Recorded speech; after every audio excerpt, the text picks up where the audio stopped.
Bom, pessoal, a gravação aqui no meu celular deu pau, né? E eu tive que... Enfim, eu vou ter que voltar um pouco a situação. Eu já tinha encerrado a explicação, mas aí eu vou ter que voltar aqui de onde eu parei no final do vídeo anterior, certo? E no final do vídeo, né, anterior, eu estava justamente propondo a gente estudar agora uma composição mais geral do efeito Doppler, certo? Esse efeito mais geral para a gente trabalhar, nesse caso, peraí que eu tô com dificuldade aqui.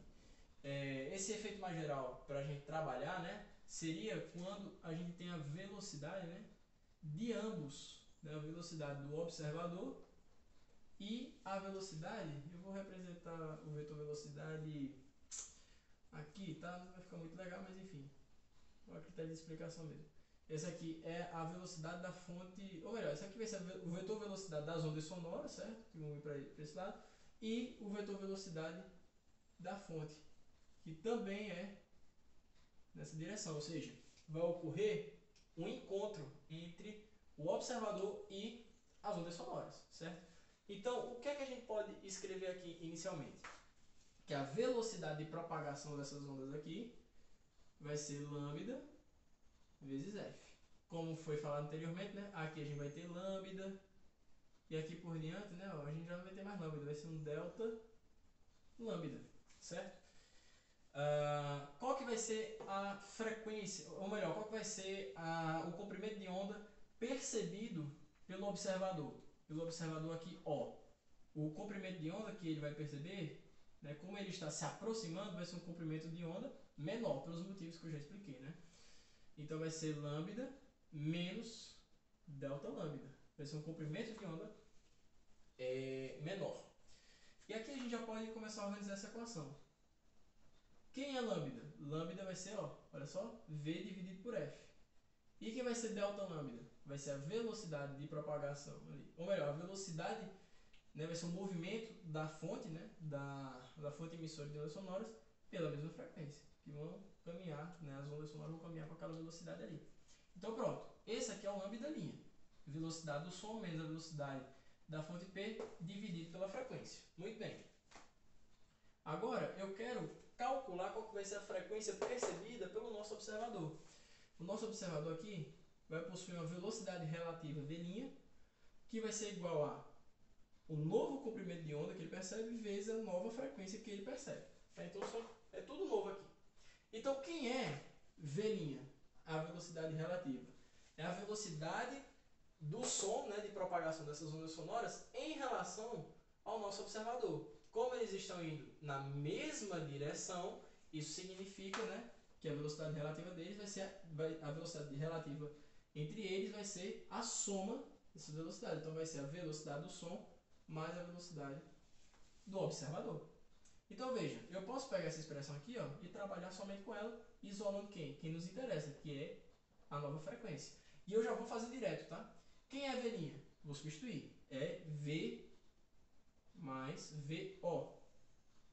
Dividido por quem? Por V menos VP. V menos VP. Dividido pela frequência. Jogando o F lá para cima, multiplicando, a gente vai ter V mais VO dividido por V menos VP. Tudo isso aqui vezes a nova frequência. E olha que legal, olha que interessante aqui o que a gente encontrou. Essa aqui é a nova frequência percebida, né? Essa aqui é a equação geral, tá? Do efeito Doppler. Vou botar aqui efeito Doppler, certo? Para o que? Para a aproximação entre eles. Vou deixar abreviado novamente, certo? Veja que eu estou pegando a velocidade do som, somando com a velocidade do observador, dividido pela velocidade do som, subtraído da velocidade da fonte emissora de ondas sonoras. Essa divisão, né, como você vai ter um denominador menor do que ou melhor, como você vai ter um denominador menor do que o numerador, essa divisão aqui, obrigatoriamente dá o quê? Maior do que 1. Então o que é que você constata? Que F' vai ser maior que F. Certo? E faz sentido. O observador está vindo aqui na direção da fonte emissora, ele vai ao encontro aqui das ondas das frentes de onda, consequentemente ele percebe, né, um som mais agudo, consequentemente uma frequência sonora maior, certo? Essa aqui é a equação geral do efeito Doppler para aproximação. Veja aqui, se você lembrar das equações de aproximação que anteriormente a gente trabalhou, veja, é só a gente fazer, qual foi a situação inicial que a gente trabalhou? O observador ele estava em movimento e a fonte estava em repouso. Então é só fazer, ó, Vp igual a zero. Então você vai ter aqui, ó, V, não sei se está tapando aí certinho, mas enfim, vai ficar V mais VO dividido por V, que é justamente a primeira equação que a gente deduziu. E se for o oposto que a gente trabalhou? De novo, para a aproximação, tá? E se for o oposto? Agora é a fonte que está em movimento e o observador em repouso. Faz VO igual a zero. Então fica V dividido por V menos Vp, vezes F, né? Novamente a equação que a gente deduziu anteriormente. Então, ó, show de bola. Agora vamos achar uma equação geral para o afastamento, certo? Então, ó, vou apagar isso aqui tudo. Eu estou tentando correr, tá, galera? Porque, enfim, eu demorei um pouco para explicar anteriormente e acabou que ficou um pouco longo, né? E o armazenamento aqui do meu telefone não é um dos melhores, né? Acabou que cortou a gravação no meio. E aí eu perdi. Agora eu estou tentando agilizar um pouco mais para não acontecer de novo, tá? Dá trabalho. Por mais simples da forma que eu esteja fazendo, dá um pouquinho de trabalho. Enfim. Então, vamos lá agora. Qual que é a situação nova que a gente vai trabalhar? Agora é a situação em que o observador está se distanciando da fonte. Certo? Ou vice-versa. Tá? Agora o observador está se distanciando. Estou desenhando o vetor velocidade dele agora aqui, ó. Ou melhor, na mesma direção, né? E agora está se afastando dessa onda. O que é que vai mudar para a gente? O comprimento de onda percebido por ele, que é lambda linha. Vai ser o comprimento de onda inicialmente percebido, inicialmente emitido pela fonte, mais... Peraí, que eu estou com dificuldade de novo. Mais as variações desses comprimentos, certo? Então vai ser o comprimento inicial mais essas variações desse comprimento. Por que vai ser mais, né? Porque o comprimento de onda que ele vai perceber é maior, ele está se distanciando, então vai ter um esforço maior que essas ondas sonoras vão ter que exercer, né? Que elas vão precisar para poder chegar nele. Então o comprimento de onda está tendo uma certa dificuldade para alcançá-lo. Então esses comprimentos de onda que ele percebe vão ser cada vez maiores, certo?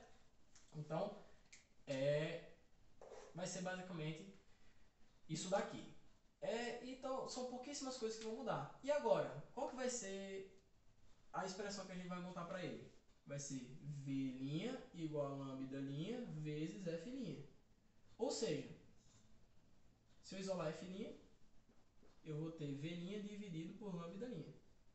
Certo? Extremamente parecido com o que a gente já estava fazendo. Quem é V'? Novamente, a velocidade relativa entre as ondas sonoras e o observador. Nesse caso, como eles estão indo na mesma direção, já lá das aulas de cinemática, novamente, né? Não sei se saiu na gravação anterior, né? Mas se você tem dificuldade com esse negócio de movimento relativo, velocidade relativa, é um assunto de cinemática, então eu recomendo que você estude. Mas o que nos interessa é só saber disso, tá? Não é o objetivo da aula explicar, né? Isso aqui, explicar com mais detalhes, né? Mas o que interessa pra gente é que a velocidade relativa observada entre os dois, né, entre a velocidade das ondas sonoras e o nosso observador, vai ser a subtração da velocidade de ambos. Então vai ser a velocidade do som menos a velocidade do observador. V' é igual a V menos VO. Novamente, V' aqui é a velocidade relativa. Certo? E aí, cara, quem é lambda'? É o mesmo cara anterior. Lambda'. Espero que esteja pegando, tá? Trouxe pra cá. Lambda' vai ser lambda, o comprimento de onda inicial, que viaja com a velocidade do som, dividido pela frequência das ondas emitidas, mais a variação dos comprimentos. A variação do comprimento só se dá pelo simples fato da onda, ou melhor, da fonte que está emitindo essas ondas, está em movimento. Como eu já expliquei, como ela está em movimento, né, esses comprimentos de onda vão ser cada vez menor, vai estar um mais encostado que a outra. Ou seja, é um comprimento de onda diferente do inicial. Então, e isso só é causado justamente por conta que a fonte está em movimento. Então, Vp dividido pela mesma frequência. Todo mundo aqui, ó. V mais Vp dividido por F. Certo? Deixa eu ver se eu tenho que explicar mais alguma coisa aqui. Creio eu que só isso. Então, ó, quem é F'? F' é a velocidade relativa das ondas sonoras com o observador. V menos VO. V menos VO. Dividido por quem? Por lambda', que vai ser V mais Vp. E eu já vou fazer direto, tá? O F ficaria aqui embaixo, vai passar lá para cima, multiplicando. Olha que legal, cara. Novamente, nós encontramos uma expressão geral para o efeito Doppler, certo? Vou colocar aqui de novo, ó. Equação geral efeito, abreviado, né? Doppler. Agora eu já não sei mais se eu estou escrevendo, acho que é com 2 P's, né? Estou em dúvida agora. Até com o nome tá dando dúvida. Enfim, equação geral efeito Doppler para afastamento. Tudo bem? Novamente, vamos fazer aquela mesma coisa que a gente fez. Eu estou pegando a velocidade do som e estou subtraindo, estou retirando o valor. E embaixo eu estou somando com um determinado valor. Obrigatoriamente, esse quociente, essa razão, essa divisão, vai ter um denominador maior que o numerador. Se isso acontece, eu tenho uma divisão menor do que 1. Que quando eu multiplico por esse outro fator, vai dar um fator menor observado. Ou seja, isso significa que a nova frequência, F', é menor que a frequência originalmente emitida pela onda sonora. Vamos analisar novamente. Por que isso aqui é um caso geral? Para o afastamento dessa vez. Não é mais para a aproximação. É para o afastamento. Quando o observador está em repouso e a onda vem em direção a ele, que era justamente o caso da ambulância, né? Que eu havia falado. Você está parado, a ambulância passa por você. Só que agora ela está se afastando de você, só que você está em repouso. Então, fazendo VO igual a 0, você vai ter V dividido por V mais Vp, né? Que é a velocidade da fonte emissora. Ou seja, você chega na equação anterior que a gente tinha demonstrado. A mesma coisa vale para quando a fonte tem repouso. Só faz isso aqui igual a 0 e você vai ter V menos VO dividido por V vezes F. Certo? Então aí vai ser justamente a nova frequência observada, cara. Então é bem legal, né? Como que a gente parte de conceitos, né, de princípios mais simples, mais simplórios, né, que foi a gente restringindo mesmo, né? Trabalha com algumas restrições. Não, pega esse cara em repouso. Não, pega esse aqui em repouso. Trabalha com a primeira situação de aproximação. Não, agora vê quando eles estão se afastando, o que é que acontece? Agora vamos inverter, vamos fazer isso aqui. Então, foi justamente trabalhando com essas ideias iniciais, mais básicas, que nos ajudaram a avançar muito, né? Para encontrar uma expressão geral, uma equação geral. Então, ó, isso aqui é muito bonito, isso aqui é muito interessante, né? Como é que a gente consegue chegar nessas relações, né? Demonstrações são sempre muito belas, certo? Então, para finalizar, finalmente, né, essa aula, eu vou trabalhar um exemplo, cara, com vocês, extremamente simples, né? É um exemplo assim, só para a gente treinar realmente os conceitos trabalhados, tá? Não é nenhuma questão mirabolante. É uma questão, né, um exemplo aí do livro do John Dewey, né, Saturday, creio eu, né, que é o nome de um dos autores, mas o nome de um autor que eu sei que é John Dewey, que é o Física para Cientistas e Engenheiros, tá? É um exemplo aí resolvido, tá? Então não é nada demais, é bem simples mesmo. Basicamente é o seguinte, você tem, vou ver se eu lembro, tá? Você tem um submarino, você tem 2 submarinos, certo? Um submarino, que ele chama de submarino A, que eu vou desenhar ele aqui, ó. Um submarino A, ele está emitindo sonares, né? Que são ondas sonoras que um submarino emite, só que pela água, tá? Ele está emitindo ondas sonoras, certo? Ele está em movimento. Então eu tenho aqui o vetor velocidade dele, ó, VA, e está se movendo, por exemplo, para cá, certo? Nessa direção e nesse sentido aqui. Vou botar aqui A, certo?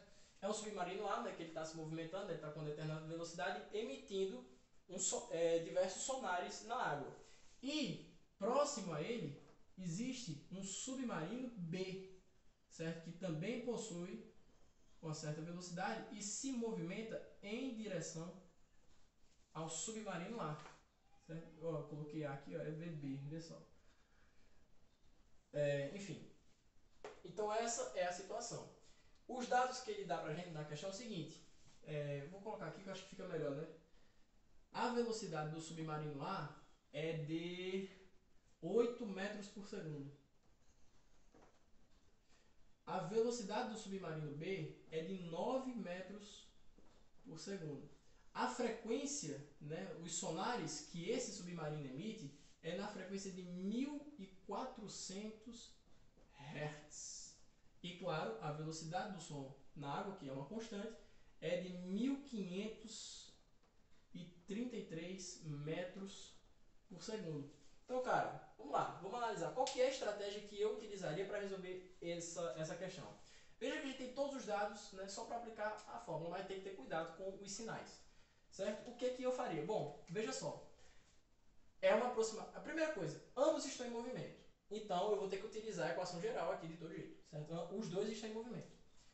Uma coisa, você tem um observador e uma fonte, né? Vou tentar representar aqui as frentes de onda, certo? Só para ficar melhor para a gente entender. Ou seja, se é uma aproximação e eu quero saber qual que é a frequência que esse carinha aqui, né, que esse submarino vai perceber quando ele se aproximar. Se ele vai se aproximar, obrigatoriamente, né, pelo que a gente já estudou, que a gente já constatou aqui matematicamente, a frequência que esse cara vai perceber é uma frequência maior. Então, ó, F', que é a nova frequência, vai ser igual. Como vai ser, uma frequência vai ter que ser maior, então obrigatoriamente eu tenho que ter um numerador maior do que o denominador. E em cima eu sei que fica a velocidade do observador e embaixo a velocidade da fonte. Então, o que é que eu vou ter? Eu vou ter o seguinte, eu vou ter V menos V é a velocidade do som na água, menos a velocidade do observador, então VB, dividido por V, mais a velocidade da fonte, VA, tudo isso aqui, vezes a frequência, certo? Ou seja, só utilizando essa lógica, né? Poxa, eles estão se aproximando, então eu sei que a frequência tem que ser maior. Se a frequência tem que ser maior, então eu tenho que ter Poxa, não, peraí, acho que eu fiz errado. Eu tenho que ter um numerador maior do que o denominador. Então aqui embaixo é negativo. Veja. Agora sim, o denominador aqui obrigatoriamente ele vai ser menor do que o numerador. O denominador vai ser maior que o numerador. Então aqui eu já garanti que a frequência vai ser maior. Em cima eu sei que fica a velocidade do observador e embaixo a velocidade da fonte. É só substituir. Então você vai ter 1533 mais 9, né? Mais 9, dividido por 1533 menos 8. Certo? Menos 8. Tudo isso aqui vezes 1400 Hz. Então, cara, como você fizer as continhas aqui, né? Somar, subtrair, dividir, multiplicar por 1400, você tem que encontrar um valor aproximadamente a 1416 Hz. Então veja que legal, né? De fato, dá um número maior do que a frequência que o submarino A emite, ó, que é de 1400 Hz. A frequência, devido ao efeito Doppler, né, observada pelo submarino B, vai ser maior. Bom, pessoal, aqui eu vou encerrando essa primeira parte dessas aulas, né? Agora, né, posteriormente, vou dar sequência às aulas de interferência de ondas, certo? Então, se você ficou até aqui, agradeço a tua paciência, a essa chance que tu está me dando em tentar te passar, né, em tentar explicar esses conteúdos aqui para você, se é do seu interesse. Então, ó, muito obrigado, conto demais com o seu apoio, certo? Apoie aí o canal da maneira que você achar mais adequada. Se você gostou, se não gostou, fazer o quê? Né? Então, é isso. Muito obrigado e até a próxima. Valeu!